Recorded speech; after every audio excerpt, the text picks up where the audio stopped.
Crown Jewel is right around the corner, and I'm going to be completely honest here.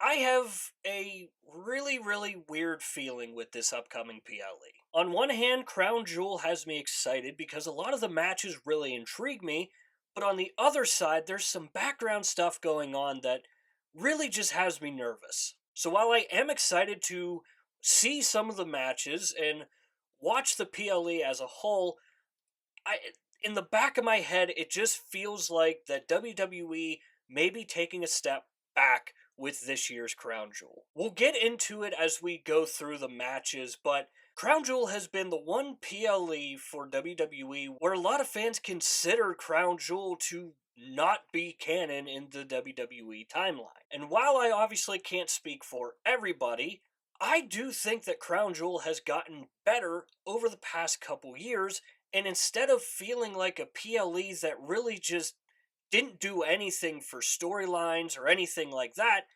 it has kind of turned into a actual PLE and has enhanced storylines and has given us some really memorable moments. And like I said, we're going to go through some of the stuff that I'm nervous about as we go through the matches. And normally for PLE previews, I kind of just go through the matches as I find the match card online. I'm going to try to do something different for this PLE preview. Instead of doing that, I'm going to go through them ranked from my most excited to my least excited. So with all of that out of the way, let's get on to the matches. All right, I'm sorry if this is really random. This is current day as I'm recording this because last night we got another match added to the Crown Jewel card, and it's one that I am now the most excited about. We've got the Bloodline 2.0 taking on the OG Bloodline. Now, this is something that I fully anticipate is going to be a War Games preview type of match. And I think what really has me intrigued is the fact that we got Sami Zayn having a conversation with Solo Sikoa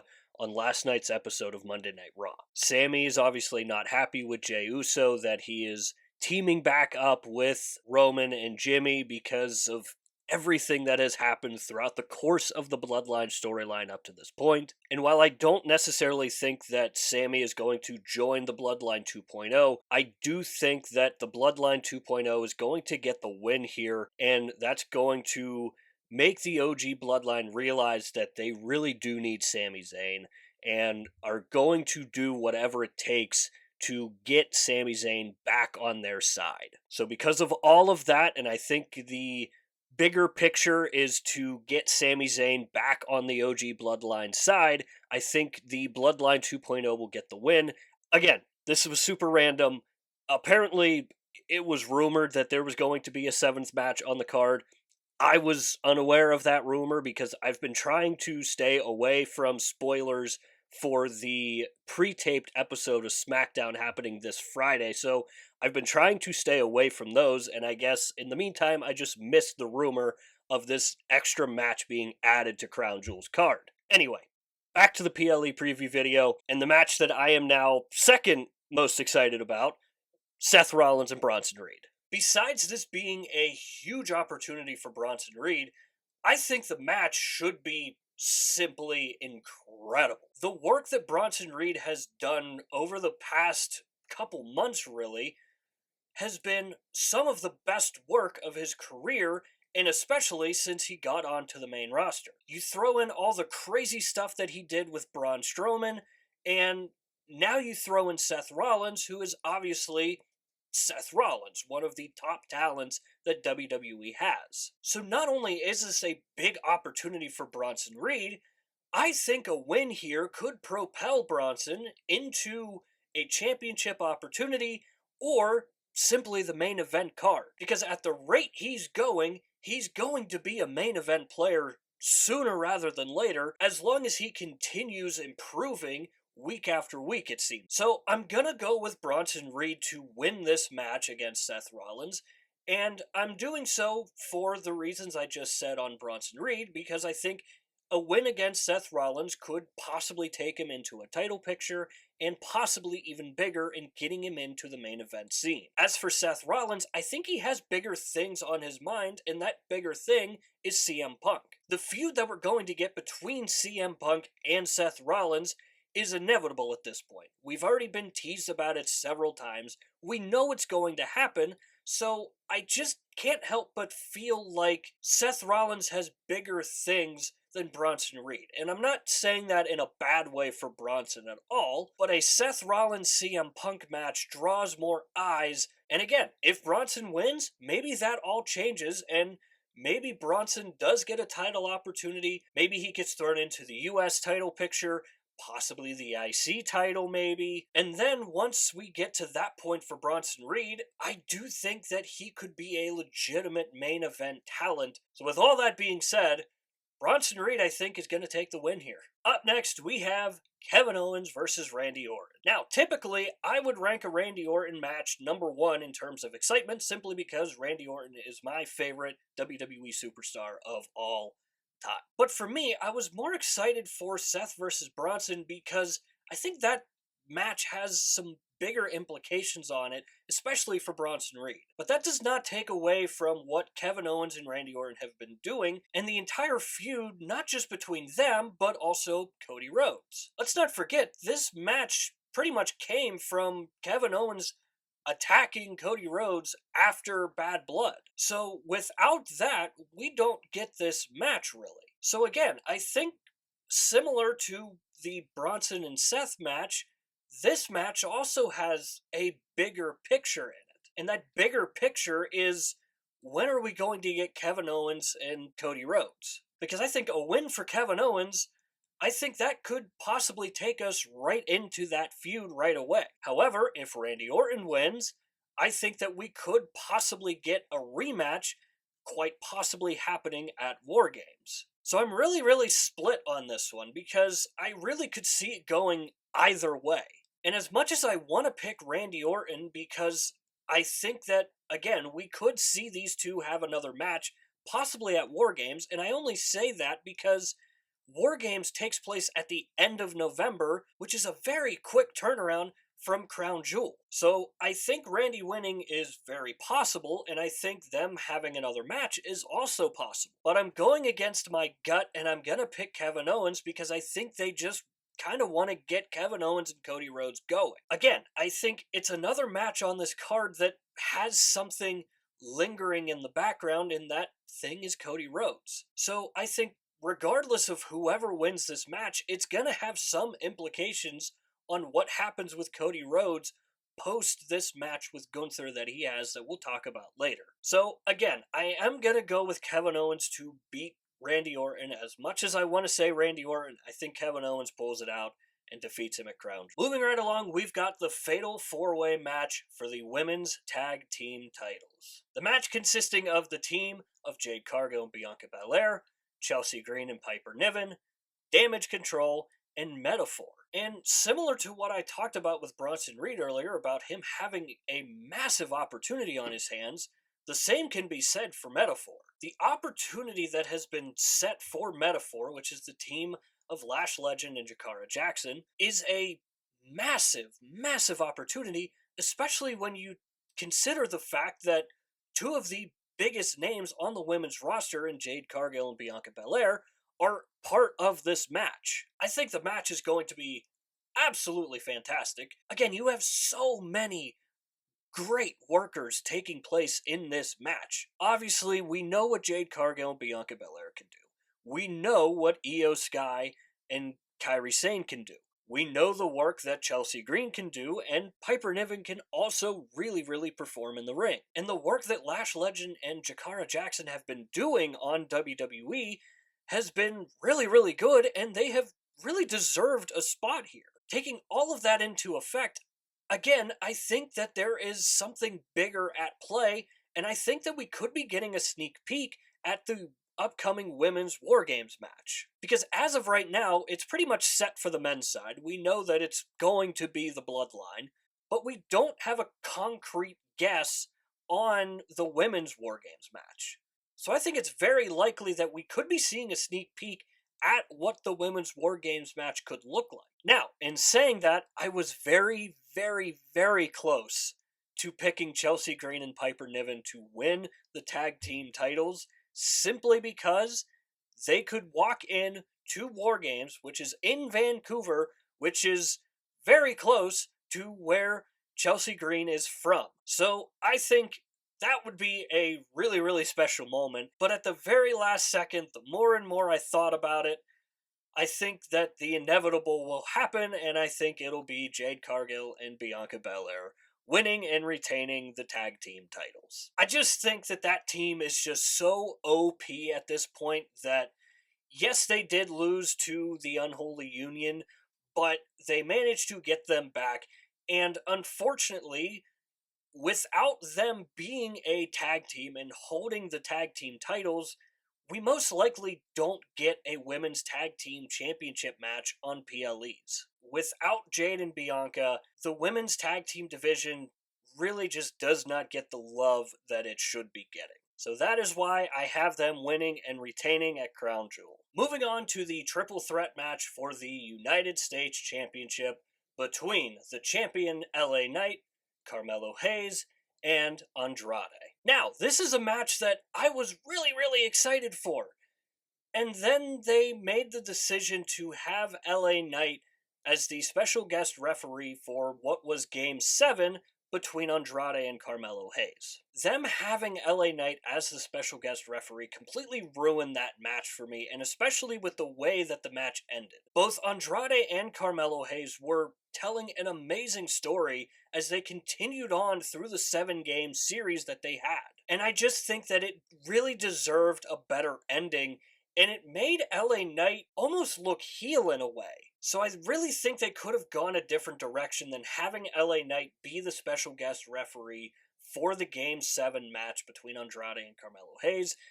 But we got what we got, and now it's a triple threat at Crown Jewel, which that doesn't take away from the fact that the match is going to be a fantastic match. As for who wins, I really could see it coming down to two people. Unfortunately, I don't see Andrade winning this match. I think the WWE Speed Champion, I just don't think they're willing to put the title on him. So I think it could come down to either Carmelo Hayes or LA Knight. And I'm gonna go with LA Knight because I think LA Knight at this point has kind of earned the fact for a lengthy title reign. I think people have wanted to see LA Knight as champion for such a long time that WWE may kind of feel like they owe it to us to give us a pretty lengthy LA Knight title reign, which the guy has deserved and earned.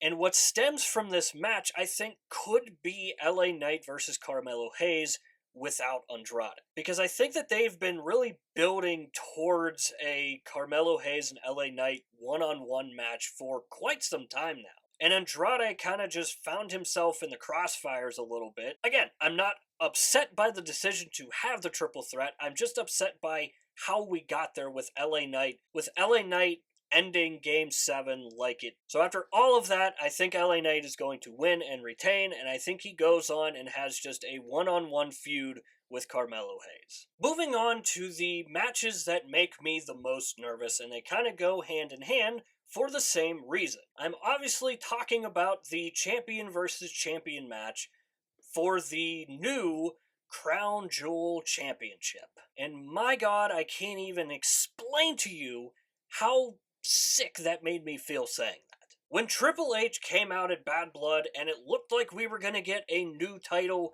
I think a lot of people were expecting and wanting a women's mid-card title of some kind, and we ended up getting just a cheap ripoff of the previous Saudi belt that we got. And this is why I said earlier that I was nervous for Crown Jewel, because it felt like the WWE was going backwards in a way when it came to putting on Crown Jewel. Because again, it went from having a title that was won one time and is barely mentioned anymore, to having really, really good feuds and really, really good matches. And I just fear that we're gonna have something similar with the new Crown Jewel Championship. But putting that all aside, I think the matches themselves are gonna be fine. Nia Jax, Liv Morgan, I think I'm excited for, but again, similar to what I talked about with the earlier matches, there's something bigger that's taking place behind the scenes of this match, and that is Liv Morgan's feud with Rhea Ripley.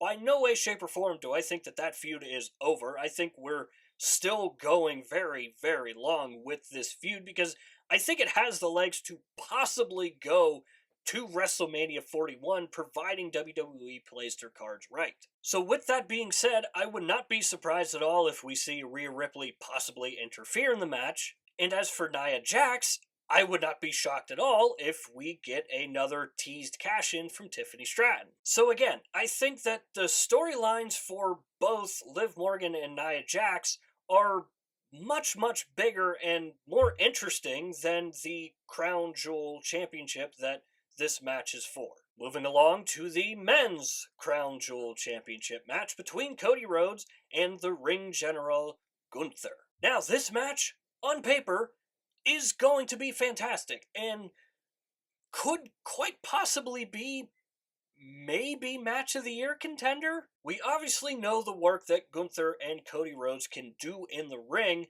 but again, I think that there is a bigger storyline happening behind the scenes, and it's bigger than the Crown Jewel Championship. I talked about it earlier, but Kevin Owens and Cody Rhodes, I think, is going to possibly be at War Games, maybe, or maybe they want to stretch it out a little bit. And remember how earlier in the video when I said that it felt like the WWE was kind of taking a step back with Crown Jewel this year? Well, something that we saw in the past from WWE and Crown Jewel is the return of some WWE legends that really no one asked for. And the rumors of Goldberg possibly interfering in this match and possibly costing Gunther the match really just does not speak to me and really could quite possibly just take the energy out of this entire match and out of the PLE if we're being completely honest. Look, as big of a legend as Goldberg is, nobody wants to see him take on Gunther. Nobody. Unless you are the hardest of hardcore Goldberg fans, you don't want to see Goldberg taking on Gunther, and you especially don't want him to interfere in what should be a fantastic match. That is why that I have this match ranked last in my terms of excitement. This match has me more nervous than anything, because I think the potential for this match is possibly match of the year contender. And I just don't want it to be brought down by the Crown Jewel Championship and Goldberg. For the winners of these two matches, I think Nia Jax wins because I think Liv Morgan has bigger fish to fry with Rhea Ripley. And I think Cody Rhodes is going to win because Goldberg. So with all of that being said, this is where I want to hear from you guys. After every video and after every PLE preview, I ask you to let me know your thoughts down below in the comments, and I'm especially curious to see what you guys think about Crown Jewel this year. Do you think it's going to end up being a good show and I'm maybe worrying about nothing?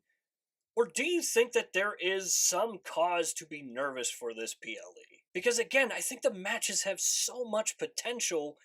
I just think that there's so much stuff going on in the background and so many bigger pictures with all the matches that I think it's just going to end up taking away from the matches themselves. But anyway, let me know all that stuff down below in the comments. And while you're down there, swing by the description and click the Linktree link. If you follow the Linktree link, it'll take you to all of the social medias for this channel. I highly suggest going and checking out our X page. Over on X, we do updates on Monday Night Raw, Friday Night SmackDown, and all of the PLEs. And overall, I want that to be a place for wrestling fans to go and talk about wrestling. Especially if you're like me, and you don't have a lot of people to talk to about wrestling. So if that does apply to you, swing by Saturday for Crown Jewel, join in on the conversation, and maybe it's for you at the end of the day. That is going to do it for this video here. I hope you enjoyed the video. If you did enjoy it, hit the like button. If you really enjoyed it, hit the subscribe button. And don't forget to spread the word. If you did enjoy the video, tell a friend, tell a family member who may be interested in my videos. Send them my way, and I will do my best to try to entertain them. As always, stay tuned for more content coming in the future. We'll see you next time.